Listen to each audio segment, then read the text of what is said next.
Okay, so weighted pull up ta karon mga ka-sperma, no? Weighted pull up ta karon. So before da mag weighted pull up, so mag shot ta. Inom sa tag Red Horse, no? Sponsored by Red Horse. Bitaw mga ka-sperma. Ato ra ni siyang ibutang diri sa bangko kay atong mong pangbutang nato sa cellphone mga ka-sperma. Diyan nato na siya ibutang kay para mabidyohan ta diha inig mag pull up ta. So diha ta mag pull up, no? Okay, before ta mag pull up, mag warm up sa takunuhay. So mag warm up. So mao ra ni akong warm up, no? Kay dili ko ganahan nga taas akong warm up kay makakapoy na siya. So nag-try ko og different variation sa pull up. So before that, ato sa ning i-plaster ang atong mga himan, ang atong gamit. So this is 12 pounds of weights, no?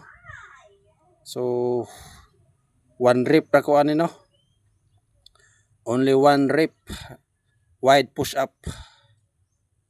So sa second kani is 2.5 reps close pull up. O kani nga pull up only one